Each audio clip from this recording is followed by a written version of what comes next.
हम लोग कर्मयोग कर रहे हैं, चैप्टर 3। पिछली बार हमने 21 श्लोक तक किया था, आप लोगों को याद होगा। और 21वें श्लोक में कृष्ण ने अर्जुन को बोला था कि जो श्रेष्ठ पुरुष है उसको सही आचरण करना बहुत जरूरी है। He needs to do what is right for him, because there are other people who are following him. So whoever is a leader, because if he will run away from the war, अगर वो war छोड़ के भागेगा तो सब लोग यही जानेंगे कि भाग जाना चाहिए यहां से। अब हमें यहाँ पे एक और चीज समझनी है कि ये जो बताया जा रहा है ये किसके लिए है? अर्जुन के लिए। कृष्ण ये चीज अर्जुन को बता रहे हैं कि तू क्षत्रिय है, तू भाग नहीं सकता। हम लोगों ने पहले भी डिस्कस किया था कि यही अगर बुद्ध को बोला गया होता, बुद्ध भी तो क्षत्रिय थे, पैदा तो क्षत्रिय परिवार में हुए थे, तो बुद्ध बोलते कौन सा श्रेष्ठ पुरुष, कौन सा आचरण। वो वहीं पे, पहली बात तो कृष्ण कभी उनको बोलते नहीं, और फिर बुद्ध के लिए गीता वहीं पे समाप्त हो जाती। बुद्ध बिल्कुल नहीं सुनते कृष्ण की बात, कृष्ण बोलते भी नहीं और बुद्ध सुनते भी नहीं। तो इससे हमें क्या पता पड़ता है कि ये जो भी हमें कोई भी चीज बोली जाती है, देखो जिसको हम बोलते हैं ना सत्य, जो सत्य सच में सत्य है वो तो बताया ही नहीं जा सकता, इट इज इम्पॉसिबल। क्योंकि जैसे ही उसको बोला जाएगा वो झूठ हो जाएगा। तो ये फिर से आ जाता है कि वर्ण के हिसाब से आप किस में फॉलो करते हो। आप ब्राह्मण हो कि क्षत्रिय हो कि वैश्य हो कि शूद्र हो। तो ये किसके लिए है? जो ब्राह्मण नहीं है, जो क्षत्रिय है, उसके लिए बताया जा रहा है।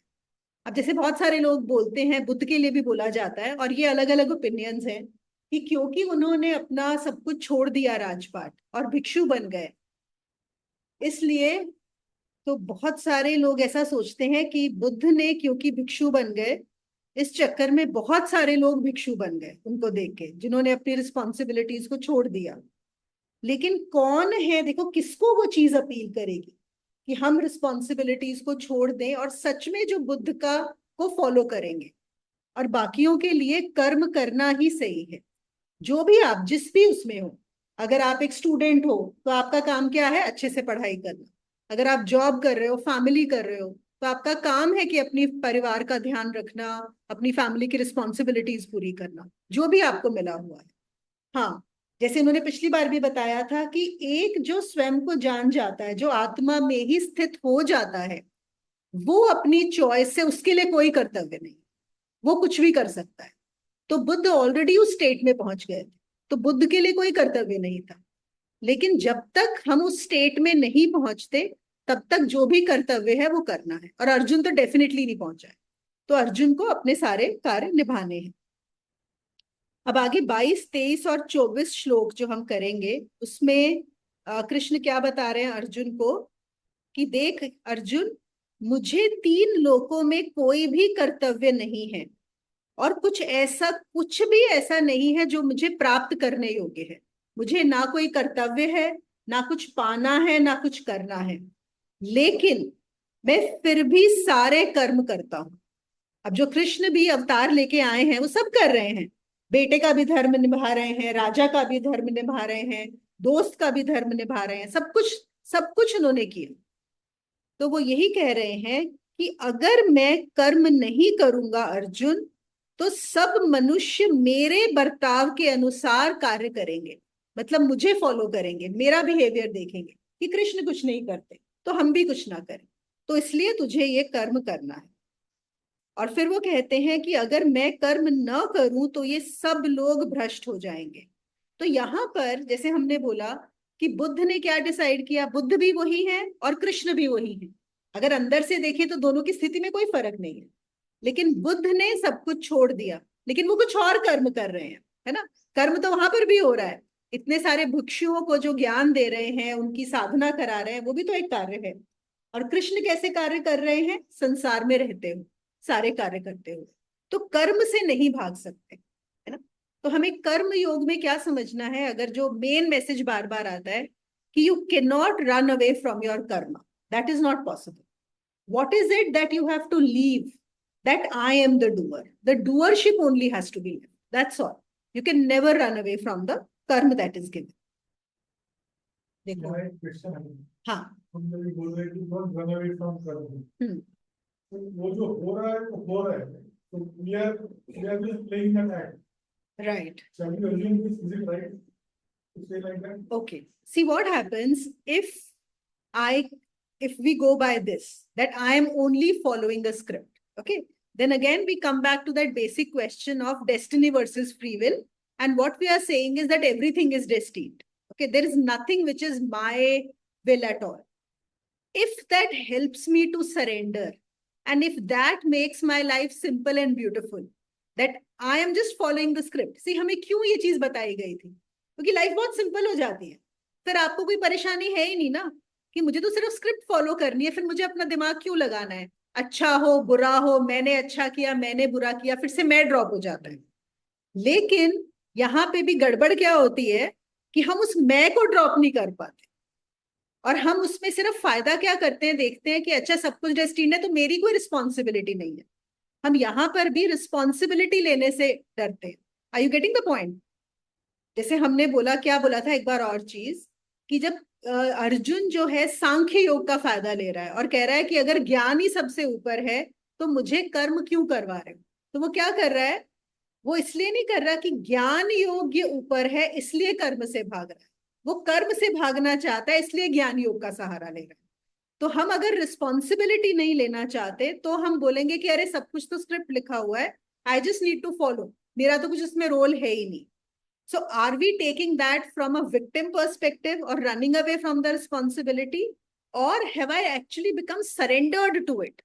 कि हाँ मेरा कुछ नहीं है, स्क्रिप्ट ही फॉलो करनी है तो कर्म तो होना ही है, मैं करूं कोई और करे, एग्रेसिवली करूं कि लविंगली करूं, it is just a script. And if that makes my life beautiful, and if then there is no question, that means I will surrender, then it is fine. If it is not this, then it is not fine. करने के बाद I should not carry that.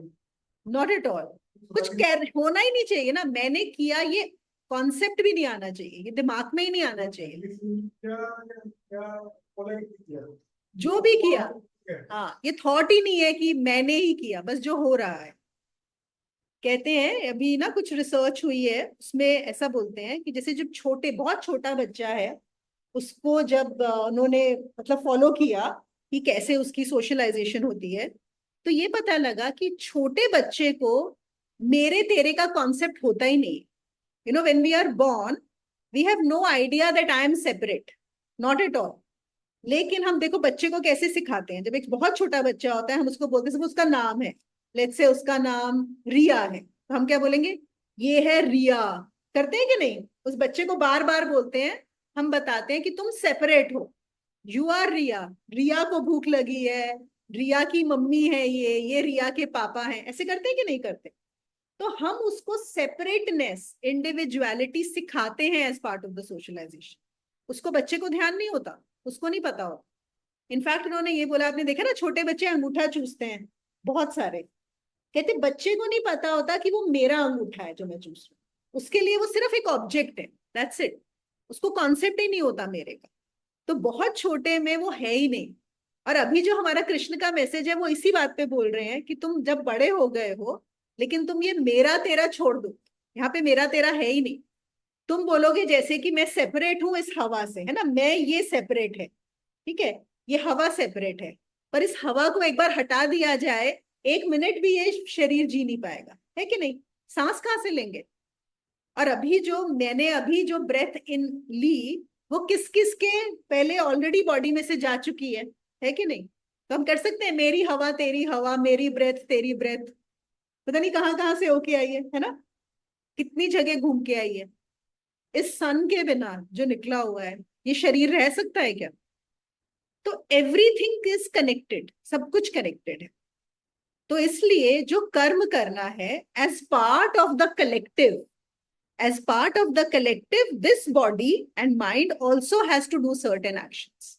तो वही बोल रहे हैं, वो actions तो होंगे ही, सूरज निकलेगा ही, धूप गर्मी देगा, हवा आएगी जो हवा देगी, आपको एज अ बॉडी जो भी एक रोल मिला है करना है वो सब करो, उससे नहीं भाग सकते। और ज्यादातर लोग इवन जो कर्म में भी इंटरेस्टेड होते हैं, उनका यही होता है कि कर्म से छूटे कैसे, हम कर्म से छूट जाए, कर्म से छूट ही नहीं सकते कभी, इट इज इम्पॉसिबल।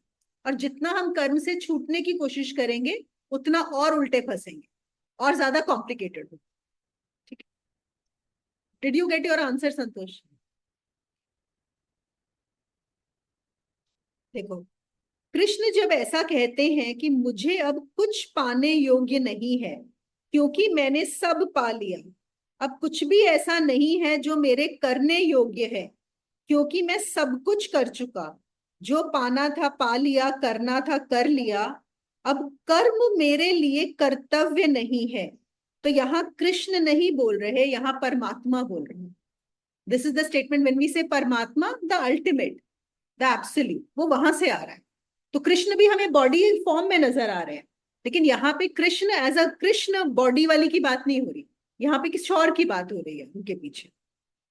और इतने साहस से सिर्फ परमात्मा ही बोल सकता है, क्योंकि वो परमात्मा से एक हो गए हैं, तो उन्होंने सब कुछ पा लिया, अब कुछ पाने लायक है ही नहीं। और वो कह रहे हैं यहाँ पे कि जिससे अभी परमात्मा नहीं मिला उसे सब कुछ पाना बाकी है, उसने अभी कुछ भी नहीं पाया। until you find that which is the ultimate, whatever you may achieve, know that you have not found anything. There is a long way to go as yet. क्योंकि जब तक मुक्ति नहीं मिली, जब तक तुमको फ्रीडम नहीं मिला, टोटल फ्रीडम, 100% फ्रीडम। 100% फ्रीडम का क्या मतलब है कि अगर आपको किसी ने स्लेव भी बनाया हुआ, इसका मतलब ये नहीं है कि आप, हो सकता है इस शरीर को कोई स्लेव बना ले, लेकिन तो भी आप 100% फ्री, स्लेव होते हुए भी वो अंदर की फ्रीडम जो आप, तब तक जानो कि बहुत कुछ है करने के लिए। जो पाने योग्य है वो वही है जो कृष्ण ने पाया है, बाकी कुछ भी पाने योग्य नहीं है। आपको कुछ भी मिल जाए, क्यों? क्योंकि वो प्यास बनी रहेगी, आप कभी भी संतुष्ट नहीं होंगे कुछ भी और पाके। फिर वो कहते हैं यहाँ पे अर्जुन को कि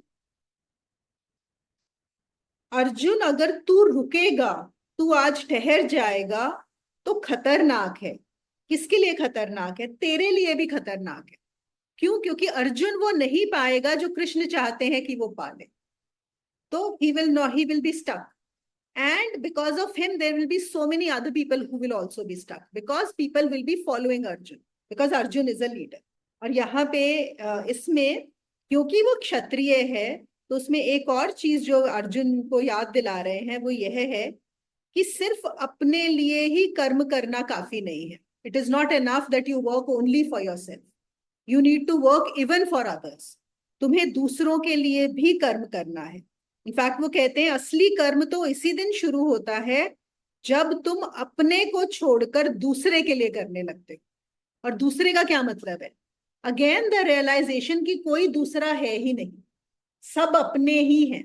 देखो पहले क्या लगता है, एक सपोज जैसे बच्चा होता है छोटा, वो किसके लिए सोचता है? अपने लिए, है ना, वेरी सेल्फ सेंटर्ड बोलते हैं कि इस बॉडी को क्या अच्छा लगता है, इस मन को क्या अच्छा लगता है। फिर वो बड़ा होता है, उसकी लेट से शादी होती है, फैमिली बनती है, उसके बच्चे होते हैं, तो उसका जो मैं है वो बढ़ जाता है। अब वो मैं कौन हो जाता है? आपका स्पाउस, आपके बच्चे। हम कैसे बोलते हैं? देखो बोलते हैं ना कि जो हम अपने बच्चों के लिए कर सकते हैं हम किसी और के लिए नहीं कर सकते। ऐसा क्यों होता है? क्योंकि बच्चे हमें अपना ही एक्सटेंशन लगते हैं। सब पेरेंट्स को ऐसा लगता ही नहीं कि बच्चे अलग हैं, अपने से ज्यादा वो अपना ही एक्सटेंशन हो गया। अभी यहाँ पे जो कृष्ण इसकी बात कर रहे हैं कि सिर्फ बच्चे नहीं, हर चीज तुम्हारा एक्सटेंशन हो जाएगी। Everything becomes your extension, not only your own family. Even whether it is birds, it is trees, it is animate, inanimate, you realize because that I increases, it expands. Right now, what has happened is that I has become this person. Then the I expands. And then only all the problems of the human are solved. Only when that I becomes everything. 25वें श्लोक में कृष्ण बोलते हैं कि अर्जुन, कर्म में आसक्त हुए अज्ञानी जन जैसे कर्म करते हैं वैसे ही विद्वान भी लोक शिक्षा के अनुसार कर्म करें। देखो एक सवाल बहुत बार आता है कि जो ज्ञानी है या जिसने जान लिया है उसका बिहेवियर कैसा होता है, वो कर्म कैसे करता है।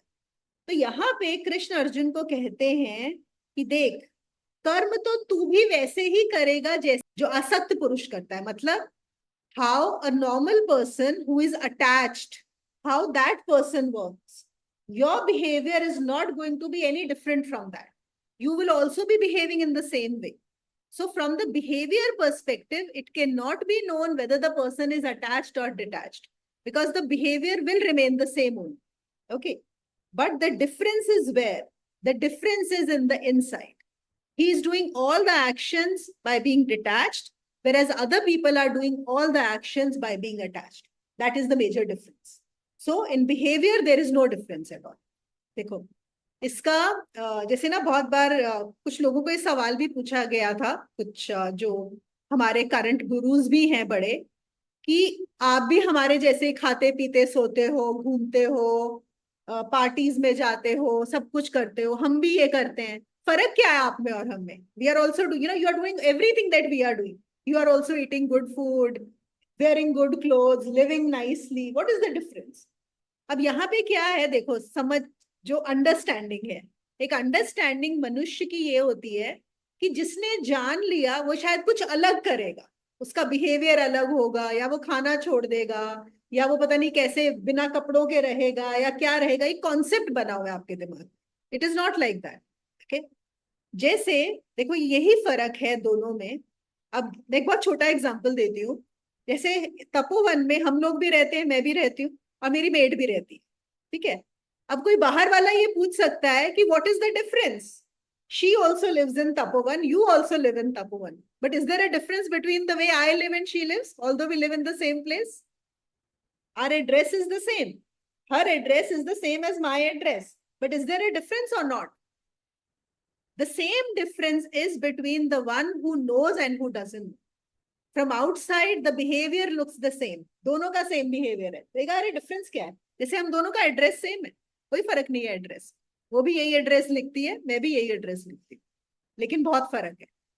यही फर्क होता है ज्ञानी में और अज्ञानी.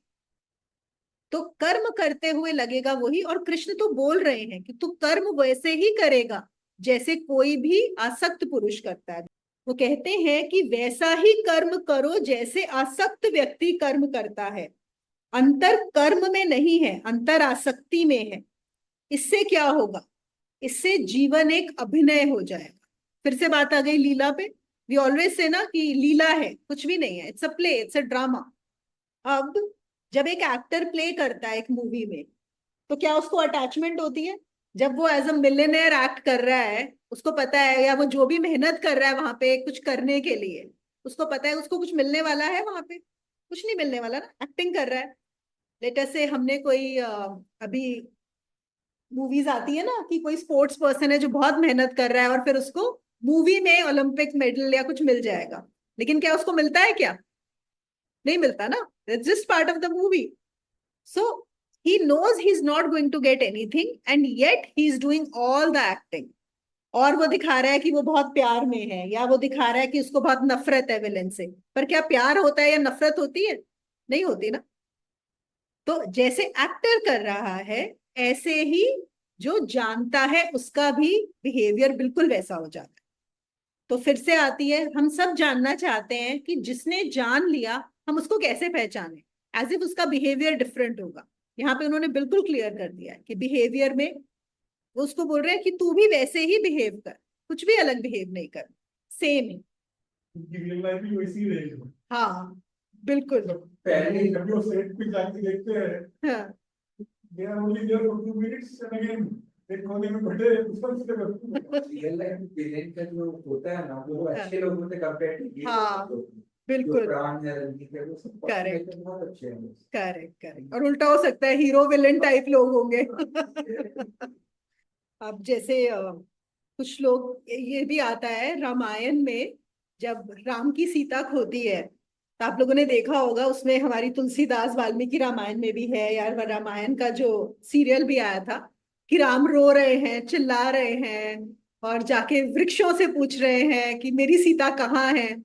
तो कहते हैं कि राम है, इनको तो पता है, ये क्यों रो रहे हैं सीता के लिए, है ना? तो लगता है कि ऐसा क्यों कर रहे हैं, तो क्यों नहीं. मतलब ये भी कॉन्सेप्ट है कि राम है तो इसलिए उनको नहीं रोना है. He is not suppose to do it. तो we are always, the problem is we are always judging people by their behaviour. Behaviour is a very poor indicator of what is inside the person.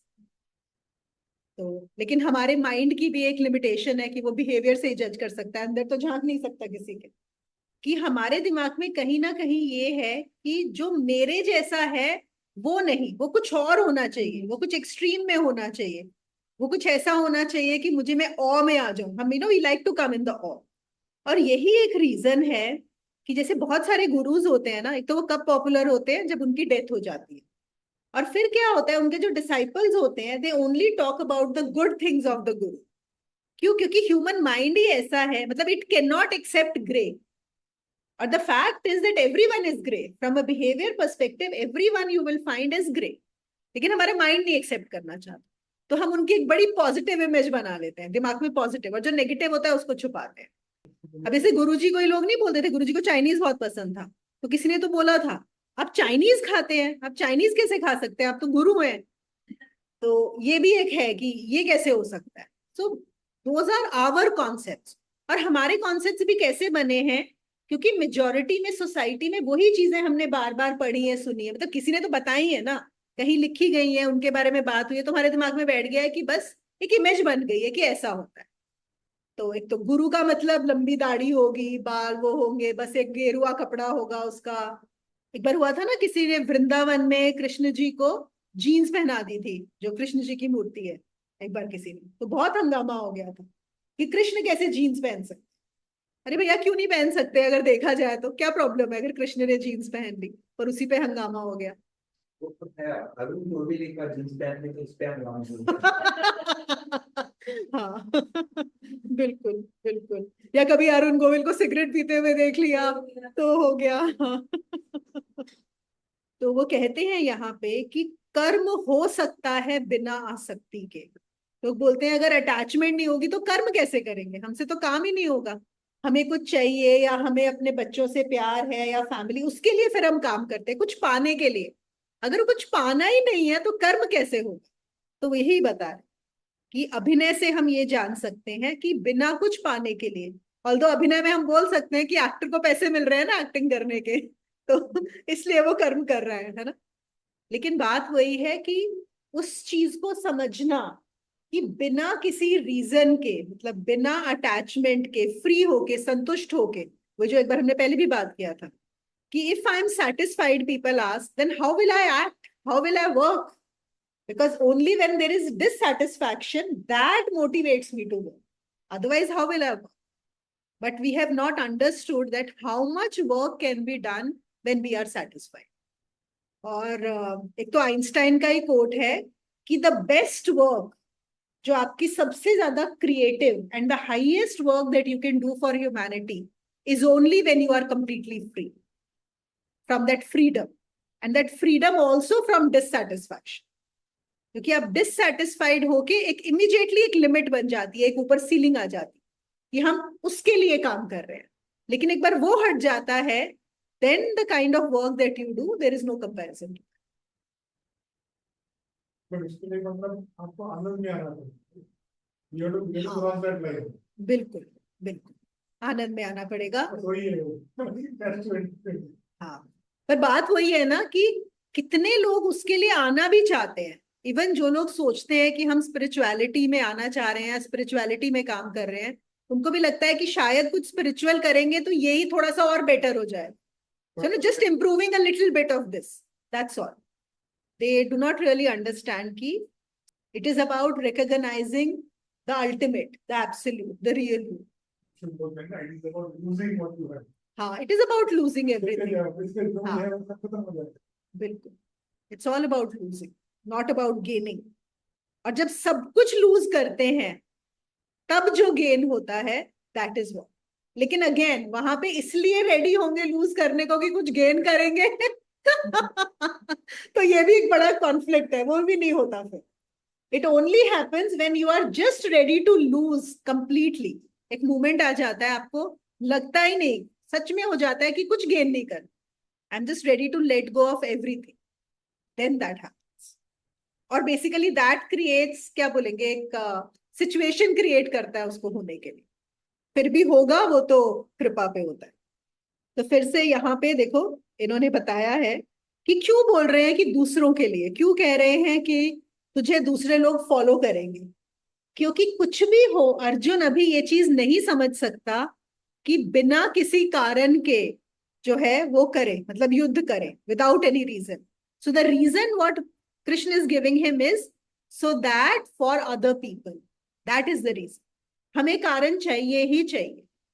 जब तक हमें कारण नहीं मिलेगा कि हम क्यों कर रहे हैं, व्हाट इज द पर्पस, जो माइंड है उसको चाहिए मैं जो भी कर रहा हूं इसका कोई पर्पस होना चाहिए. अगर पर्पस नहीं है तो वो नहीं कर सकता. तो यहाँ पे पर्पस क्या दिया जा रहा है, दूसरों का हित. और ओशो तो बड़ा क्लियर कर देते हैं, वो कह रहे हैं कि देखो यहाँ पे ऐसा नहीं है कि दूसरों का हित होगा या नहीं होगा, दैट इज इमैटेरियल. यहाँ बेसिकली अर्जुन का ही हित सोचा जा रहा है कि वो कार्य करे. लेकिन जब तक उसको नहीं बोला जाएगा कि दूसरों का हित हो रहा है तब तक वो नहीं करेगा. तो इसलिए उसको बोला जा रहा है कि दूसरों का हित होगा, तू काम कर. वो कहते हैं कि जैसे तुम जब मछली पकड़ते हो तो कांटे पे थोड़ा आटा लगाते हो ना, मछली आटे के ऊपर आएगी, कांटा तो ऐसे नहीं पकड़ेगी वो. तो यहाँ पे जो कृष्ण है वो भी आटा लगा रहे हैं अर्जुन के लिए, दूसरों के हित का आटा, कि उसको पकड़ के अर्जुन जो है फंस जाए और अपना कार्य करे, लोक मंगल. तो ये आ जाता है कि हमारे लिए क्या है. देखो, हम जो भी सुनते हैं, अगर हम गीता भी सुन रहे हैं तो हमें अर्जुन से क्या लेना देना, इजंट इट. हमें तो अपने से मतलब है ना, कि how is this Krishna's message relevant for me. So here it is being said कि this message that is being given, who was it for? It is for Arjun, right? It may or may not apply to you right now, not necessary. So how do you find that what is the right message for you? So again, for that you have to find your Krishna and find out. तो तभी इसीलिए आपको अपना मार्ग ढूंढना है, आपको अपना गुरु ढूंढना है, जिससे आपको पता लगेगा कि आपके लिए क्या है. आप यहाँ पे अपनी बुद्धि लगा सकते हो, देख सकते हो कि आपके लिए कुछ काम कर रहा है या नहीं, नहीं तो उसकी बहुत जरूरत है. 26वें श्लोक में वो बोलते हैं, ज्ञानी पुरुष को चाहिए कि कर्मों में आसक्ति वाले अज्ञानियों की बुद्धि में भ्रम अर्थात कर्मों में अश्रद्धा उत्पन्न न करे, किंतु स्वयं परमात्मा के स्वरूप में स्थित हुआ सभी कर्मों को अच्छी प्रकार करे. देखो, वो कहते हैं ज्ञानी जन को चाहिए, जिसने जान लिया है उसे चाहिए कि जो अज्ञानी है उनके मन में कर्म के प्रति अश्रद्धा ना हो. ये बहुत जरूरी है.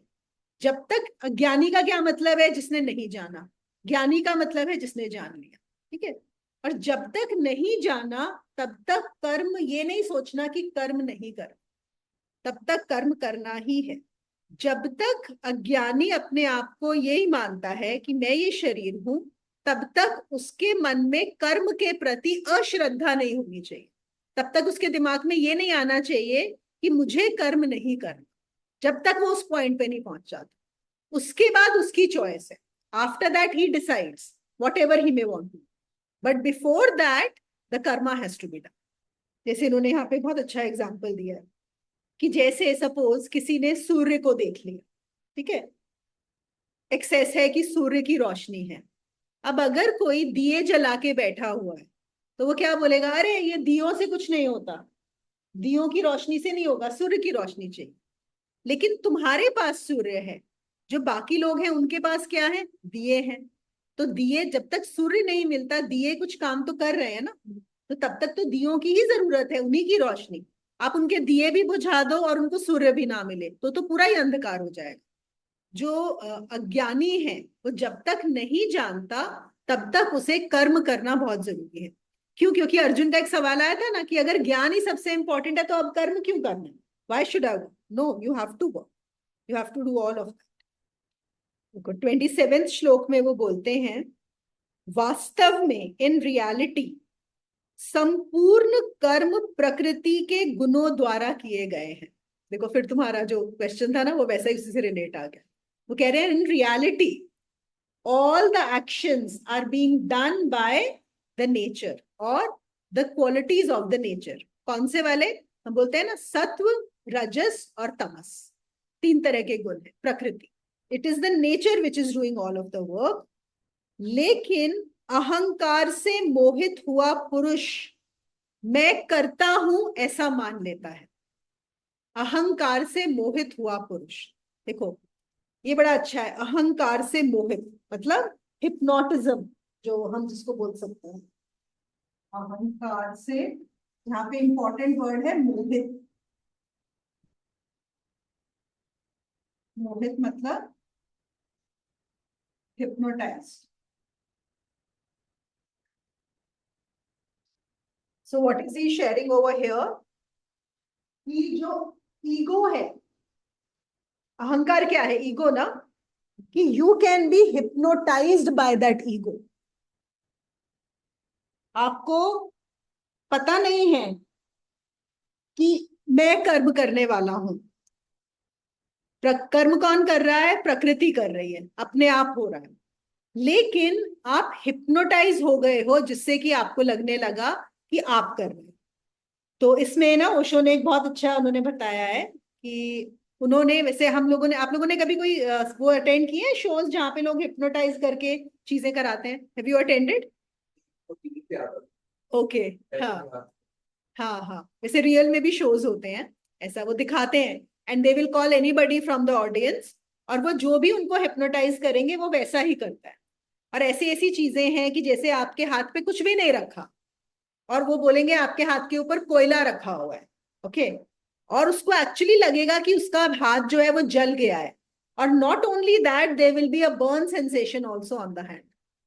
देर इज नो कोल, कुछ नहीं है, सिर्फ आपको बोला गया है कि यहाँ पे कोयला रखा है आपके हाथ पे, और यहाँ पे बर्निंग का वो भी आ जाएगा, निशान तक आ जाएगा, उसका हाथ जल जाएगा। That is how strong hypnotism is. तो ओशो ने बताया कि एक बार उन्होंने अपने फ्रेंड्स के साथ ये हिप्नोटिज्म का कराया था, और उन्होंने क्या किया, एक यंग लड़का था उनका जो फ्रेंड था, उसको एक तकिया दिया, और उसको हिप्नोटाइज करके उसको सजेशंस दिए कि ये जो तकिया है ये तुमको बहुत अच्छा लगता है, मतलब तुमको इतना पसंद है ये तकिया कि तुम उसके लिए कुछ भी कर सकते हो, इस तरह के इंस्ट्रक्शंस दिए। और जब तुम अपने इससे बाहर आओगे तो तुम जाके इस तकिए को हग करोगे और किस करोगे। और ये लोग सब बैठे हुए हैं, ओके, फिर उसको हिप्नोटाइज करके छोड़ दिया, और वो था कि कुछ आधे घंटे तक उसका ये रहेगा हिप्नोटिज्म का। उसके बाद ये लोग बैठ के अपना बातें बातें कर रहे थे, आधे घंटे के बाद वो उठा, और उठते ही वो बोलता है कि वो तकिया किधर है, इन्होंने तकिया उठा के कहीं रख दिया, और उसने शुरू कर दिया कि मुझे वो तकिया दो, मतलब वो मुझे तकिया चाहिए ही चाहिए। तो फिर उन्होंने तकिया निकाल के दिया उसको, दे वर जस्ट वॉचिंग कि कैसे बिहेव करेगा। फिर उसने वो तकिए को लिया एंड उसको हग किया और किस करना शुरू कर दिया, और उसने बोला कि ये तकिया तो मेरा है, ये तकिया मैं ही लेके जाऊंगा, वो उसके अंदर था। फिर ओशो उसको बाहर लेके आए, जब उसको बाहर लेके आए तो उसको हुआ कि अच्छा क्या था, कुछ नहीं था, नथिंग। तो क्या तकिया ऐसा कुछ इंपॉर्टेंट हो सकता है? लेकिन माइंड ऐसा हिप्नोटाइज हो गया कि लगने लगा कि ये तकिया ही बहुत कुछ है।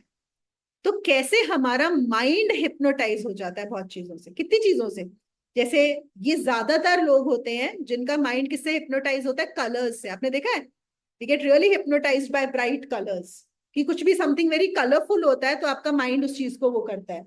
या जिसको हम सोचते हैं कि ब्यूटी है, ये क्या हो रहा है और ये कहाँ से आ रहा है, देखो, जो ब्यूटी का कॉन्सेप्ट है, या हमारा माइंड जब बहुत अट्रैक्ट होता है किसी चीज की तरफ, ये चीज समझनी है, वो क्यों होता है, ये नेचर का दिया हुआ एक आपको क्वालिटी है, because nature wants that there should be continuous creation. Nature को कंटिन्यूअस क्रिएशन चाहिए, और जो क्रिएशन है वहां पे डिस्ट्रक्शन भी होने वाला है, that is for sure. Creation can not stand without destruction, तो डिस्ट्रक्शन भी हो रहा है, तो नेचर हैज टू इंश्योर कि क्रिएशन होता रहे, क्योंकि डिस्ट्रक्शन होना ही होना है। उस रिप्रोडक्शन के लिए, उस कंटिन्यूएशन के लिए हमारा माइंड जो है अट्रैक्ट होता है बहुत सारी चीजों की तरफ, okay? तो इसीलिए हम अट्रैक्ट होते हैं, whether it is colours, whether it is other people, eventually it is all about expansion. तो ये नेचर ने दिया। अब वो क्या बोल रहे हैं, और क्या होगा, हम तो ऑब्वियसली अपने माइंड के हम के हिसाब से चलते हैं, और माइंड हिप्नोटाइज हो जाता है। माइंड किसने दिया हुआ है, नेचर ने दिया हुआ है।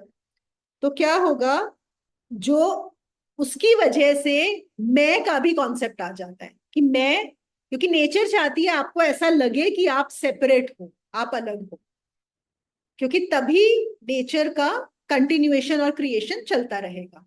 तो क्या होगा, अगर मैं लगेगा तो आपको लगेगा कि मैं ही कर रहा हूं.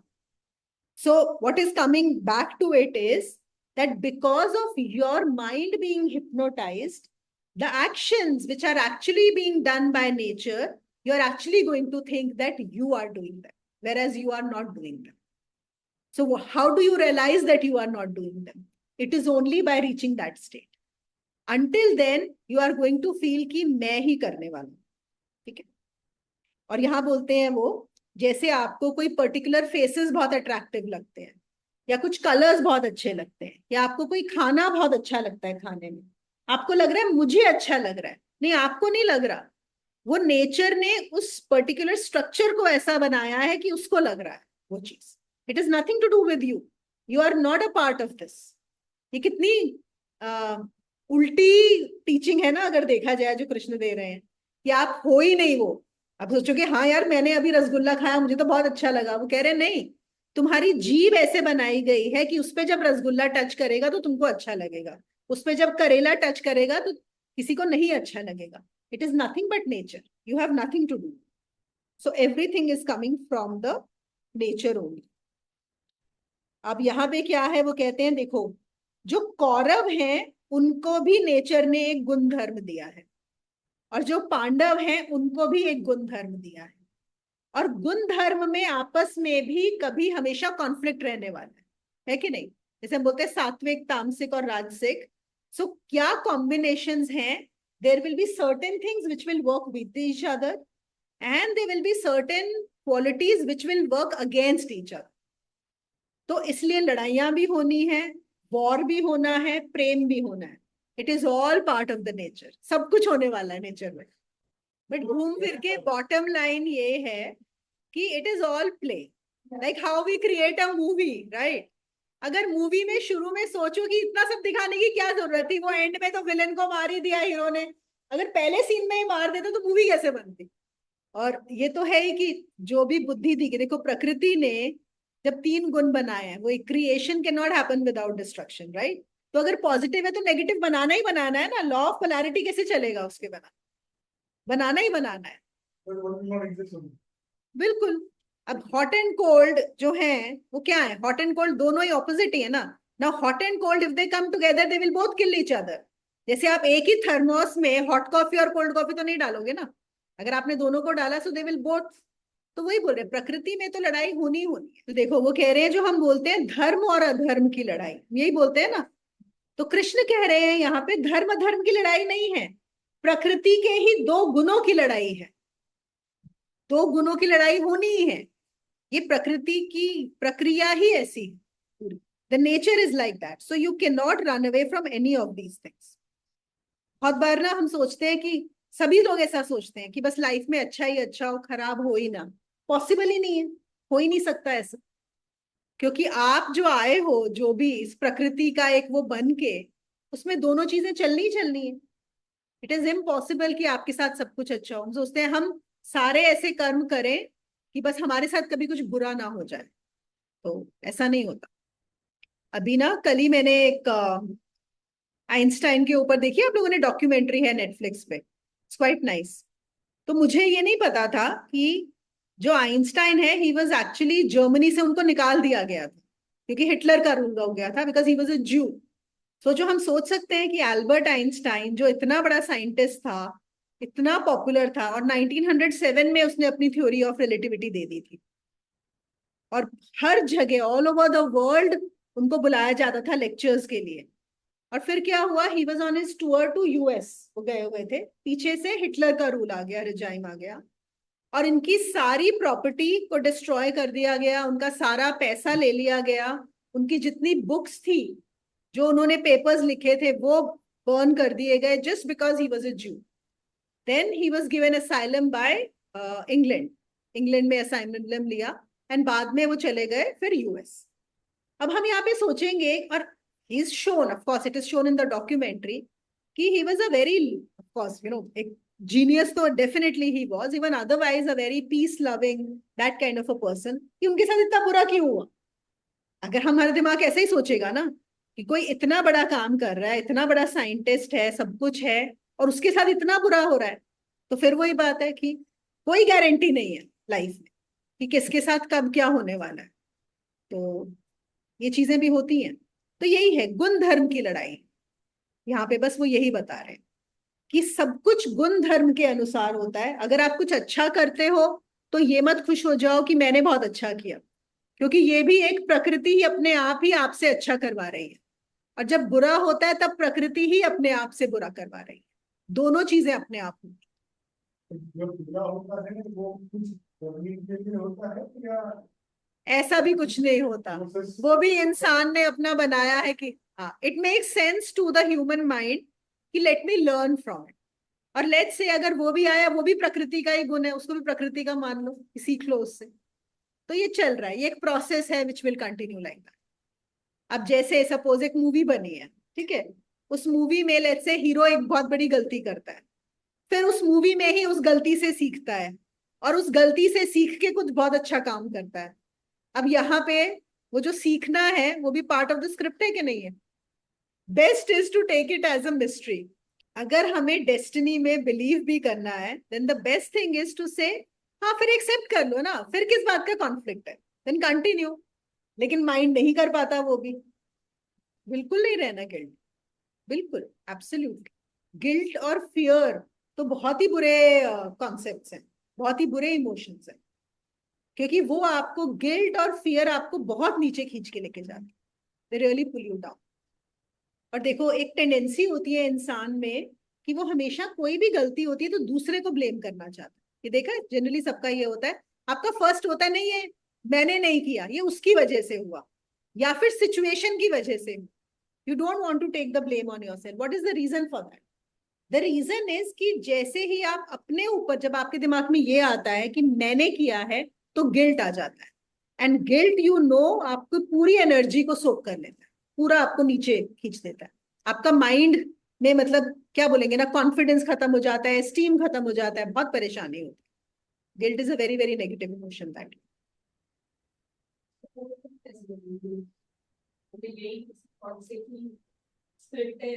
नहीं नहीं, नॉट एट ऑल।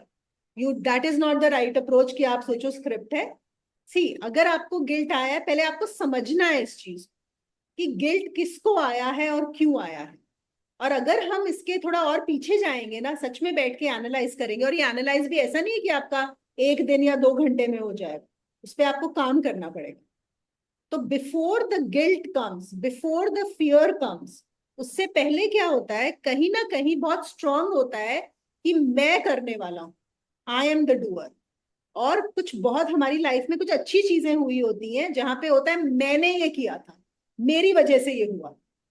तो अगर आपने उस चीज में एक अहंकार को बढ़ाया है, ईगो को, कि ये मैंने अचीव किया, ये मेरी वजह से हुआ, तो it is bound to happen कि आपके अंदर गिल्ट आएगा ही आएगा कभी ना कभी।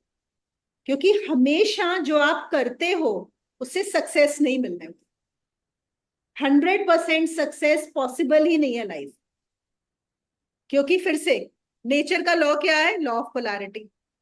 उसकी वजह से 50%, मे बी नॉट एग्जैक्टली 50-50, लेकिन फेलियर होना ही होना है, होगा ही होगा। अभी जैसे कोरोना जब हुआ था, ऐसे बहुत सारे मेरे पास ऐसे कुछ केसेस आए, एंड ऑब्वियसली बहुत सारी डेथ्स भी हुई थी, जहां पे जिन लोगों को इतना ज्यादा गिल्ट में लोग चले गए थे कि उन्होंने कोरोना के टाइम या तो डिसीजन गलत ले लिया। डिसीजन गलत कैसे लिया? कि आपने अपने जो भी अपने पेरेंट को या ब्रदर को या किसी और को, बच्चे को, आपने हॉस्पिटल में एडमिट करा दिया जो आपको नहीं कराना चाहिए था। आपको पता ना कितना कंफ्यूजन था उस टाइम। कोई बोल रहा है कराओगे तो प्रॉब्लम ज्यादा है, कोई बोल रहा है नहीं कराओगे तो प्रॉब्लम ज्यादा है। लेकिन बहुत सारे ऐसे लोग हैं जिन्होंने कराया और डेथ हो गई, बहुत सारे ऐसे लोग हैं जिन्होंने नहीं कराया और डेथ हो गई। अब इनके दिमाग में क्या है कि हमने गलत डिसीजन लिया, आई टुक द रॉन्ग डिसीजन, कि मैंने उसको हॉस्पिटल में डाल दिया या मैंने उसको हॉस्पिटल में नहीं डाला। ये मैंने रॉन्ग डिसीजन कहां से आया? Because before that in my mind I have taken lots of right decisions, isn't it?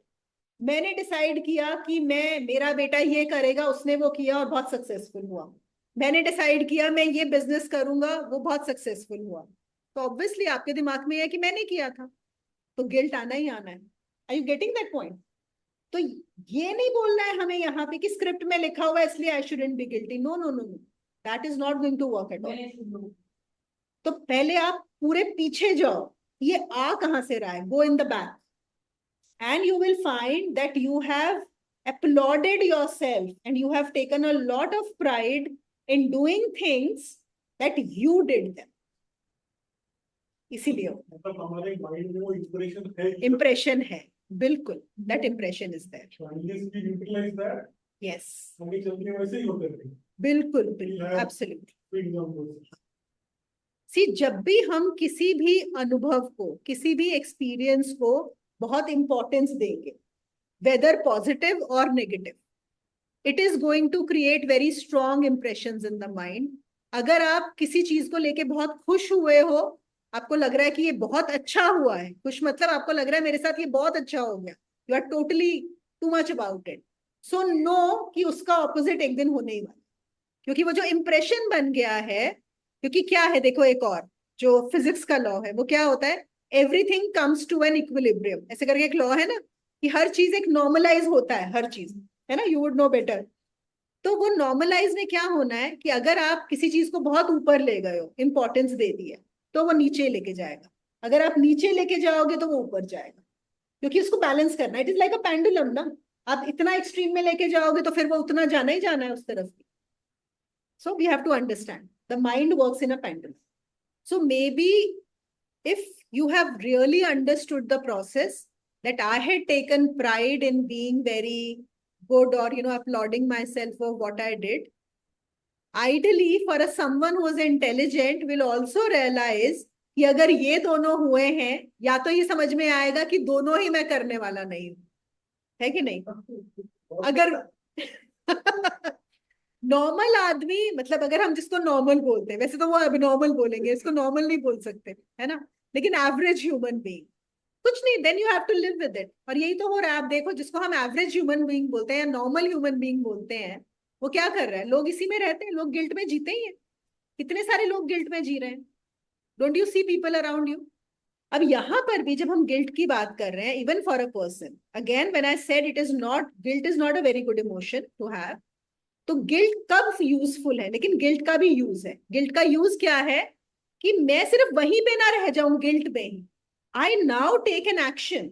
If I feel there is something that I have done wrong, इधर I analyse, understand, so I may come to a point where I realise कि no, ना मैं वो करने वाला था, ना मैं ये करने वाला हूं. ये तो होगा जो हाईली इंटेलिजेंट होगा, उसको तो ये समझ में आ जाएगी बात, ठीक है.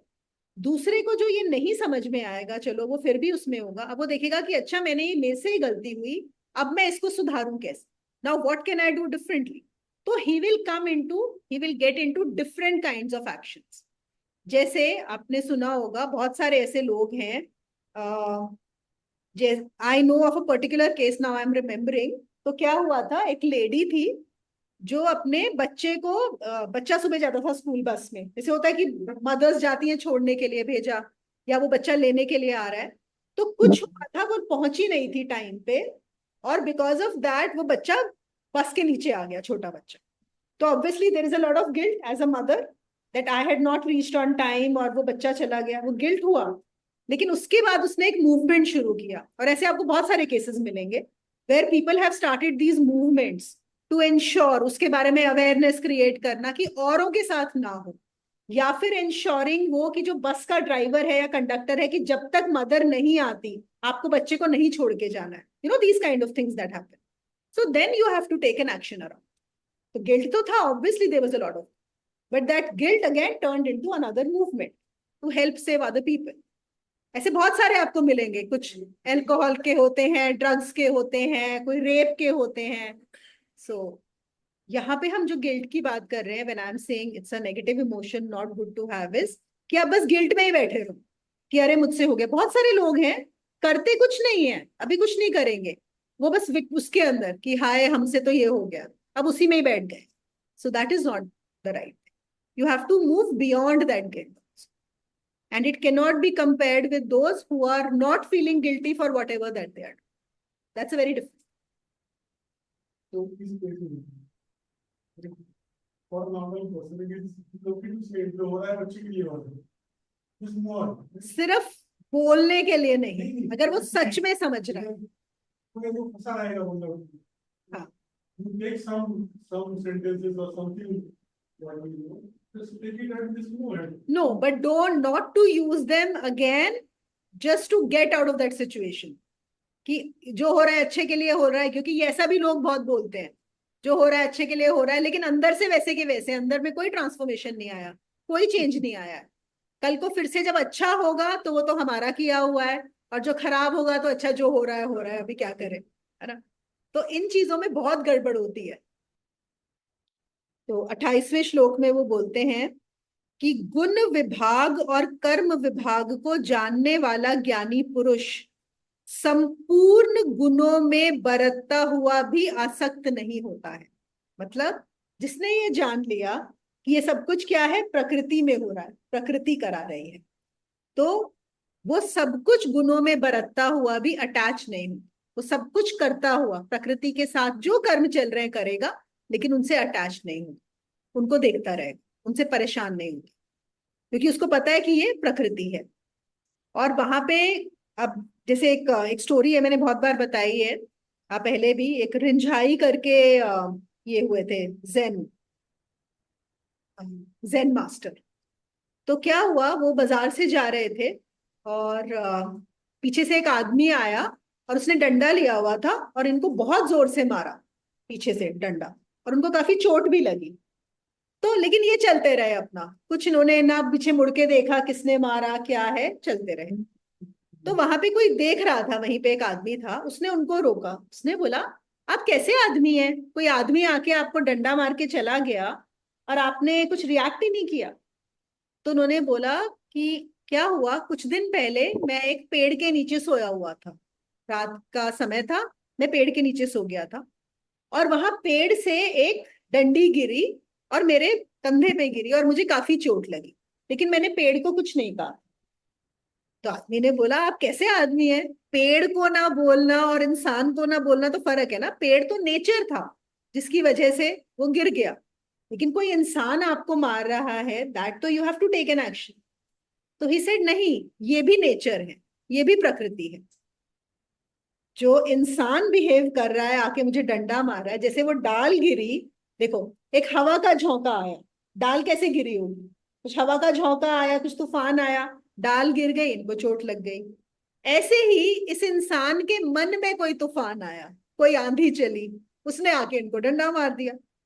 वो कहते हैं कि जब इंसान गुस्सा होते हैं, वो क्या होता है, मन में आंधी तूफान चल रहे हैं, वही जो बाहर प्रकृति में चलते हैं। जब बाहर प्रकृति में तूफान चलता है तो तहस नहस होता है कि नहीं होता है। बिल्कुल ऐसे ही इंसान के दिमाग में जो तूफान चल रहा है, उसकी वजह से यहाँ पे भी तहस नहस हो गया। तो what is the big deal, there is no difference. पर अब ये कौन बोल रहा है, देखो यहाँ पे समझना बहुत जरूरी है, अगेन डिस्क्लेमर, यहाँ पे ये मत सोच लेना कि हम किसी का कुछ कर दे तो प्रकृति है ना। वो जानते हैं, वो समझ रहे हैं, वो इससे डिस्टर्ब नहीं होता, चाहे पेड़ से चोट लगी या इंसान से चोट लगी। What he is watching, that it is the nature of the nature की वजह से ये हो रहा है। लेकिन जो एक नॉर्मल इंसान है, फिर से जिसको नहीं पता, उसके लिए तो लग रहा है ना, तो वो भी अपना रिएक्ट करेगा, उसका रिएक्ट करना, उसका भी लड़ना भी तो प्रकृति हो गई। Are you getting that? दोनों को है। लग तो दोनों को ही लड़ा है। आपको हाँ बिल्कुल, इसने ऐसे रिएक्ट किया कि वो प्रकृति है, वो ज्ञानी है, वो जानता है, he doesn't want to take an action. Can he take an action? He can, but he's not bothered by it. But the other one may take an action. हो सकता है उठा के आपको पुलिस स्टेशन ले जाए या आपकी उल्टी पिटाई कर दे, तो ठीक है, इसके अंदर वो वैसा है। ये ना देखो, ये सारे के सारे जो श्लोक है ना, और खैर जब पूरी की पूरी गीता ही अगर हम देखें, वैसे घूम फिर के बात वहीं आ जाती है, स्वयं को जानना या नहीं जानना। अगर जानोगे तो सब कुछ क्लियर हो जाता है, और नहीं जानोगे तो बहुत सारे इफ्स एंड बट्स एंड बहुत सारी वो चीजें आ जाती। तो बात कहाँ आती है, अगर हम वैसे लें, हम कैसे, ये सुनने से नहीं होगा, कैसे जाने, इसको एक्चुअली जाने। और कुछ नहीं, एटलीस्ट हम अपने अंदर ये श्रद्धा रखें, ये इच्छा रखें। जैसे हम कोई बहुत सुंदर गाड़ी देखते हैं तो इच्छा होती है अरे ये गाड़ी ले लें, या एक घर देखते हैं तो मन होता है ये घर ले लें, कोई ड्रेस देखते हैं तो मन होता है ये ड्रेस ले लें। तो अब कृष्ण हमें बता रहे हैं कि एक ऐसी स्थिति है जहां पर तुम इस सब को एक देख पाओगे, इससे अफेक्ट नहीं होगे, इससे इन्फ्लुएंस नहीं होगे, एक ऐसी स्टेट है।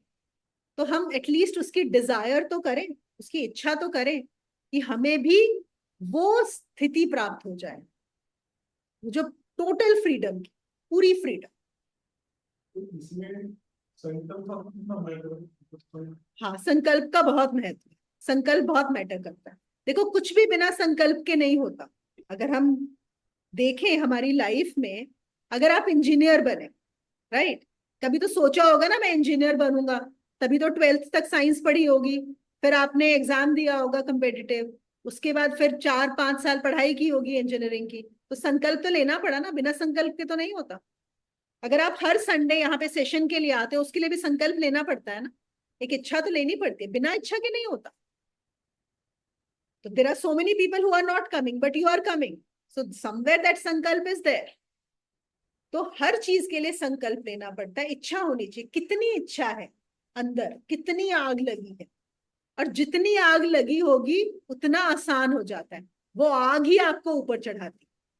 वहां पे भी प्रकृति हमारी हेल्प करती है, the nature helps us when we have that fire.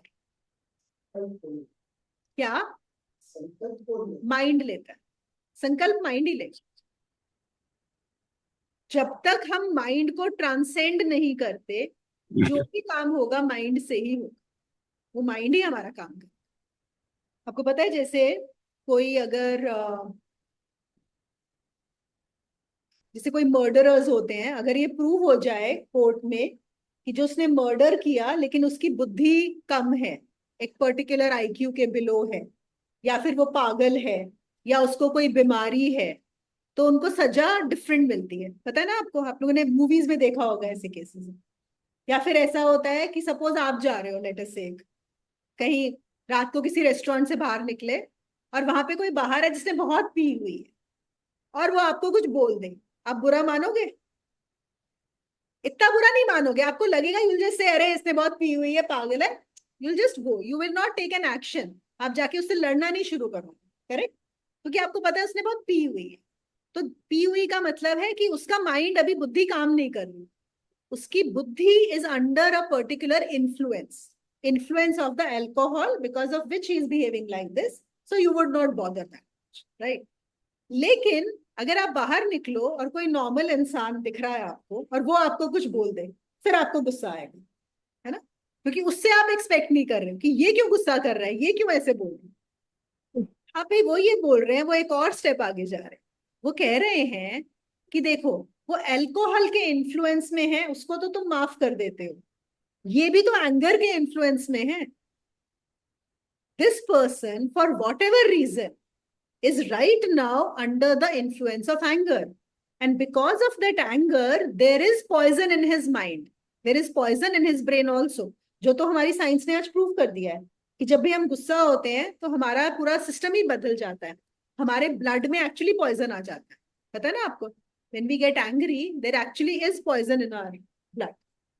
तो वही ब्लड में जब अल्कोहल है तो हम माइंड नहीं कर रहे, लेकिन गुस्सा है तो हम माइंड कर रहे हैं। ये समझने के लिए मैं यहाँ पे ये नहीं बोल रही कि आप उसके ऊपर एक्शन ना लो या लड़ो मत, नहीं, जो करना है करो, but know that this also is happening, this is also happening under the influence of that particular emotion. ऐसे ही कोई आपको बहुत प्रेम से बात करता है, कुछ आपको हेल्प करता है, उसके अंदर कुछ और प्रकृति का वो चल रहा है, जिसकी वजह से उसने वो कर दी। 29th भी यही वाला था, इसी से रिलेटेड था, ऑलरेडी आई हैव कवर्ड।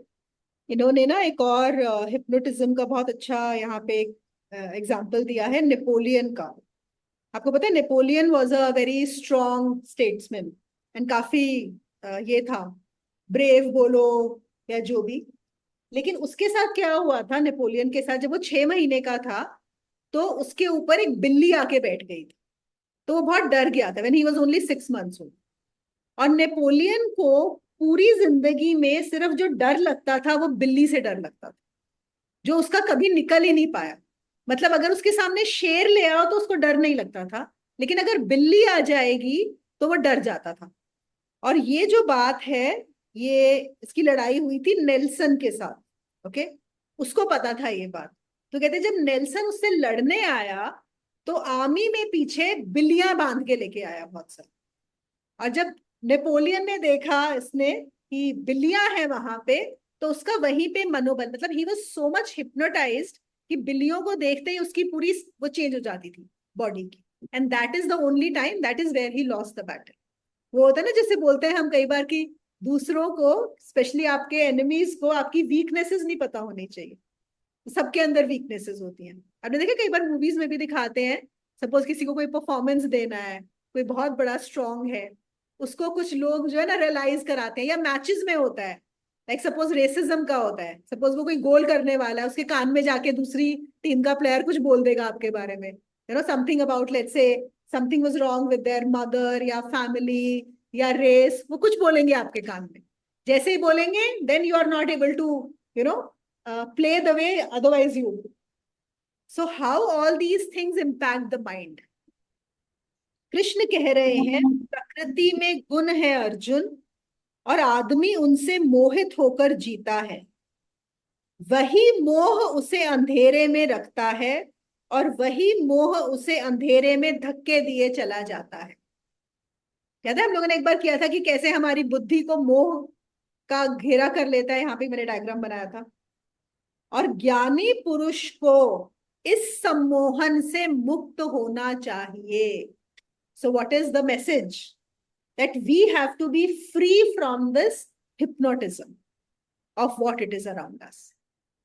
और 30वें श्लोक में वो कह रहे हैं, आज हम करेंगे 30th। इसलिए हे अर्जुन, तू संपूर्ण कर्मों को मुझ में समर्पण करके ममता रहित होकर और संताप रहित होकर युद्ध कर। इवेंचुअली कहां बात आ रही है? सरेंडर में, कि तू मुझे समर्पित हो जा। Just surrender to me, know that I am taking care of you. और ममता रहित, ये बहुत जरूरी है अटैचमेंट कि जो ममता और मोह, सारी प्रॉब्लम वहीं से आती है, वही हमारी बुद्धि को भ्रष्ट करके रखती है। तो कह रहे हैं कि ममता को छोड़कर और संताप रहित। यहाँ पे संताप क्या है अर्जुन का? या संताप ये है कि मेरे ये जो है फैमिली के लोग, मेरे कजन्स, मेरे गुरु, ये सब मेरी वजह से डिस्टर्ब होंगे, मैं इन्हें कैसे मार सकता। तो ममता जो है, ममता और मोह, ये जो दो हैं, ये हमारे बेसिस है, मतलब फाउंडेशन ऑफ अज्ञान। और वो ममता कैसे आती है? यही कि मैं ये, वहीं से ममता शुरू होती है। ये मैं हूं, ये मेरा बेटा है, ये मेरी बेटी है, ये मेरा पति है, ये मेरे पेरेंट्स हैं, तो बस इनको कुछ नहीं होना चाहिए। And we are separate from the others, I am separate from the others. यहाँ पे जो ओशो ने इसको थोड़ा सा और एक्सप्लेन किया है, बस थोड़ा सा मैं बताती हूँ, बहुत अच्छा है। वो कहते हैं कि ये सब जो गुण धर्म, जैसे अब जब फीवर होता है तो क्या होता है, हम यही बोलते हैं ना कि कुछ वायरल है, कुछ नेचर में कुछ है, हवा ऐसी चल रही है, मौसम बदल रहा है, फीवर आया, correct? We take it very normally and then we find a solution to it.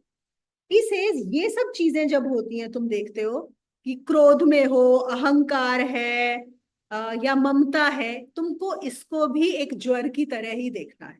You have to see that there is fever, you have to see that you are unwell. That is the best way of looking at it, not looking at it in a negative way and not thinking that this is who I am. It is about not identifying with it, but to recognize that whenever I have these negative emotions or I become too much attached to things, recognizing that this is unnatural. जैसे हमारा अगर body का एक temperature है, उससे ऊपर नीचे हो जाता है तो अननेचुरल हो गया ना। बिल्कुल ऐसे ही मन की भी जो स्थिति है, उसको हम जानते ही नहीं कि वो भी एक बीमारी। और वो कहते हैं अगर तुम बीमारी को बीमारी की तरह पहचानोगे, उस दिन से छुटकारा होना शुरू हो जाएगा। The recognition is very important. जैसे जब गुस्सा आता है तो ये मत देखो गुस्सा आ रहा है, जानो कि अब बुखार आ रहा है। किसी और में भी आ रहा है तो जानो कि उसका बुखार है। किसी को बुखार होता है तो उससे गुस्सा थोड़ी होता है, हम परेशान थोड़ी होते हैं यार इसको, इसकी बॉडी गर्म हो गई, अभी उसका माइंड गर्म हो गया। So it has to be seen in that light. और जब कोई कृष्ण को समर्पित करता है, देखो हम बोलते हैं कि आप सरेंडर करो, किसी भगवान को करो, गुरु को करो, डेटी को करो, बट एक्चुअली सरेंडर हमेशा खुद पे होता है। जब आप किसी और पे भी सरेंडर करते हो, आप देखोगे कि आपने खुद को ही सरेंडर किया है। The transformation happens with in you. अगर आप ये भी बोल रहे हो कि ओके मैं दूसरे पे विश्वास करके अब सब कुछ छोड़ रहा हूं, तो वो विश्वास कौन कर रहा है? आप ही तो कर रहे हो ना। तो आपका वो विश्वास कैसे आया? इवेंचुअली आप खुद को ही सरेंडर होते। सो किसी पे भी सरेंडर हो, transformation is going to happen within. एक जो, क्योंकि यहाँ पे वो समर्पण की बात कर रहे हैं, यहाँ पे उन्होंने एक और चीज जो हमें समझना है कि समर्पण कौन कर पाता है, सरेंडर कैसे होता है। सरेंडर वो ही कर सकता है जो बहुत ज्यादा powerful. A weak person can not surrender. एक साइकोलॉजिस्ट थे अल्फ्रेड एडलर, शायद मैंने पहले भी उनका नाम बताया। Only the most powerful. अब पावरफुल से यहाँ पे मतलब ये नहीं है कि जिनके पास पैसा और पावर पोजिशन आता है, नॉट दैट, वो ही सरेंडर कर सकते। यहाँ पे ये है, उन्होंने बोला है ना कि तू मुझ पे समर्पण करके सब छोड़ दे। तो समर्पण का यहाँ से क्या है?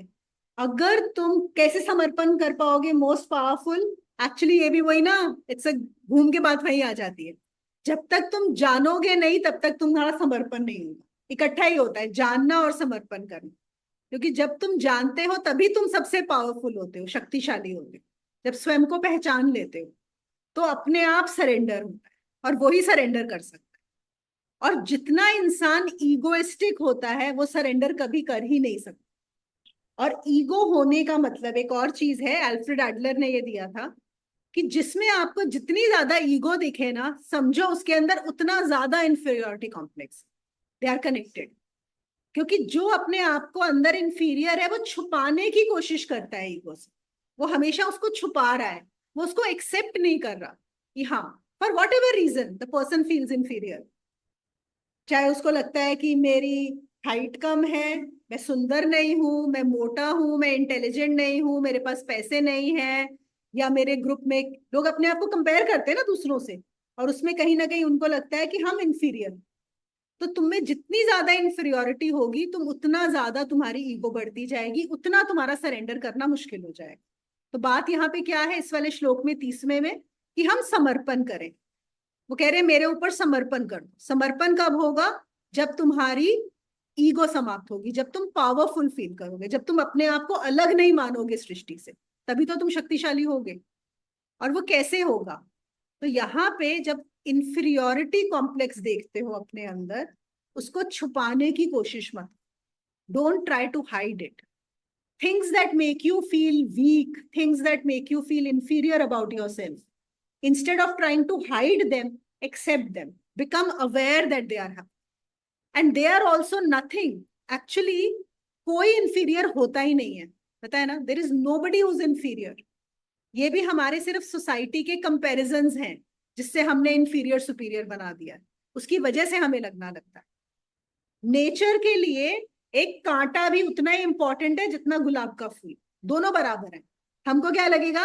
अगर सोचो उनके अंदर दोनों में एक बात करने वाला हो, तो गुलाब का फूल बोलेगा मैं तो इतना सुंदर और ये, और कांटा जो है उसको तो इंफीरियोरिटी कॉम्प्लेक्स हो जाएगा, है कि नहीं, कि मैं कांटा हूं।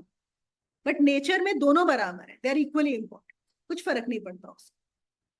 तो अगर हम उसको एक्सेप्ट करेंगे that these are the things, and society में, चाहे हमारे फ्रेंड्स के बीच में, चाहे ऑफिस में हमें फील कराया जाए कि हम कम है या हमें नहीं आता या कोई दूसरा अच्छा है, लोग ऐसा करते ही हैं।